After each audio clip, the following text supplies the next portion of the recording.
Hello बच्चों, कैसे हैं आप लोग। आशा करता हूं कि आप लोग अच्छे होंगे। अभी इस वीडियो में हम लोग रेस्ट एंड मोशन काइनेमेटिक्स से ऑब्जेक्टिव 1 का एस.सी. वर्मा वाला जो बुक है कॉन्सेप्ट फिजिक्स, उसका ऑब्जेक्टिव 1 का क्वेश्चन नंबर 6 करेंगे। ठीक है ना। इससे पहले हमने क्वेश्चन नंबर 1, 2, 3, 4, 5 सॉल्व कर लिया है। अगर आपने नहीं करा है तो उसको पीछे जाके कर लें। क्वेश्चन नंबर 6 क्या कह रहा है उसको पढ़ें।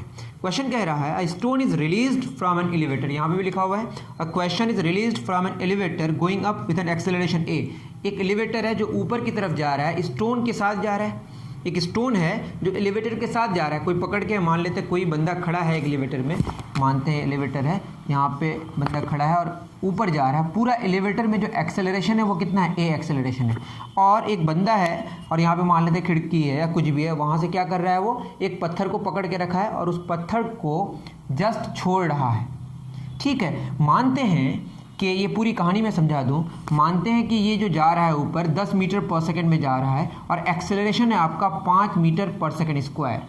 तो क्या मतलब है 5 मीटर पर second square acceleration mean. 5 meter पर सेकंड स्क्वायर का मतलब ये है कि 10 मीटर पर सेकंड के बाद जो 1 सेकंड के बाद उसकी स्पीड होगी वो कितनी हो जाएगी, 15 मीटर पर सेकंड हो जाएगी, फिर 20 मीटर पर सेकंड हो जाएगी। फिर मान लेते हैं कि 10 मीटर पर सेकंड से ये चल रही है अभी, मतलब इस इंस्टेंट में जब हम बात कर रहे हैं उसकी स्पीड 5 मीटर पर सेकंड स्क्वायर के रेट से चेंज हो रही है। मतलब एक्सेलरेशन कितना, 5 मीटर पर सेकंड स्क्वायर है।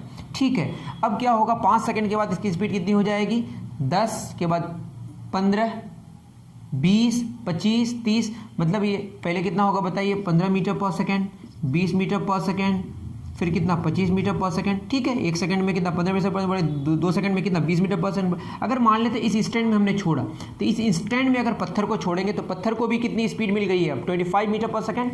दैट इज जब इस इंस्टेंट में छोड़ेंगे तो उस पत्थर की भी स्पीड कितनी होगी, 25 मीटर पर सेकंड, और एलिवेटर की भी स्पीड कितनी होगी, 25 मीटर पर सेकंड। लेकिन पत्थर को छोड़ने के बाद एलिवेटर में तो एक्सेलरेशन होगा मशीन के द्वारा, लेकिन पत्थर पर कोई एक्सेलरेशन नहीं होगा।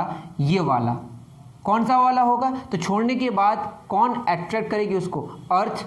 मतलब और 1 सेकंड के बाद कितनी हो जाएगी, 30 मीटर पर सेकंड। मानते हैं 30 मीटर पर सेकंड में छोड़ा, तो 30 मीटर पर सेकंड में छोड़ेंगे तो एलिवेटर की स्पीड 30 मीटर पर सेकंड होगी और वो स्टोन की जो स्पीड है वो भी कितनी होगी, 30 मीटर पर सेकंड। मतलब जो स्पीड है उस इंस्टेंट की वो अचीव कर लेगा कौन, स्टोन की।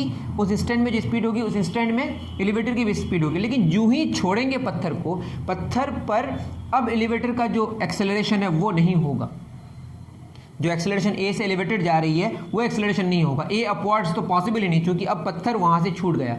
अब पत्थर 30 मीटर पर सेकंड से ऊपर जाने की कोशिश करेगा। अब अर्थ उसको नीचे की तरफ एट्रैक्ट करने की कोशिश करेगा। मतलब अर्थ में जो एक्सेलरेशन है, अर्थ की वजह से जो एक्सेलरेशन है कितना, अप्रॉक्स 10 मीटर पर सेकंड स्क्वायर है। अभी 30 मीटर पर सेकंड से ऊपर जाना चाहेगा, अर्थ उसको नीचे क्या करना चाह रही है, खींचना चाह रही है, और वो हर एक सेकंड में उसकी स्पीड कितना घटाएगी, 10 मीटर पर सेकंड, तो 30 मीटर पर सेकंड होगी। उसके बाद 1 सेकंड के बाद जो स्पीड होगी उस पत्थर की कितनी हो जाएगी, 20 मीटर पर सेकंड, फिर कितनी हो जाएगी, 10 मीटर पर सेकंड, फिर कितनी हो जाएगी, 0 मीटर पर सेकंड, फिर वापस आ जाएगी। जैसे एक पत्थर को नीचे से ऊपर की तरफ फेंकें तो पहले उसकी स्पीड घटते घटते घटते घटते क्या हो जाएगी, 0। यूँ समझ जाएं कि अगर 30 मीटर पर सेकंड में पहुंची ये एलिवेटर, तो समझ जाइए उस इंस्टेंट में जब छोड़ेंगे पत्थर को तो समझ जाइए कि पत्थर को ऊपर फेंका गया 30 मीटर पर सेकंड से। तो पहले पत्थर की स्पीड घटेगी, घटते घटते घटते लास्ट में 0 होगी, फिर नीचे क्या होगी, बढ़ेगी।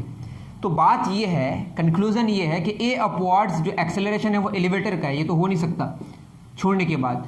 तो क्या होगा बताइए, जब हम छोड़ देते हैं एलिवेटर से, छोड़ दिए किसको, पत्थर को, तो पत्थर में सिर्फ और सिर्फ जो एक्सेलरेशन होगा क्या होगा, एक्सेलरेशन ड्यू टू ग्रेविटी, जो किधर है, नीचे की तरफ है। तो ये सब गलत है। सिर्फ कौन सा ये बताइए, जी अपवर्ड्स। आई थिंक मैं बहुत सारी कहानियां बताएं हैं इस पर, आपको बात समझ आई होगी। मैं थोड़ा प्रैक्टिकल कराने की, टच कराने की कोशिश कर रहा था, फिजिकल टच, मतलब समझाने की कोशिश कर रहा था कि आप बात समझें।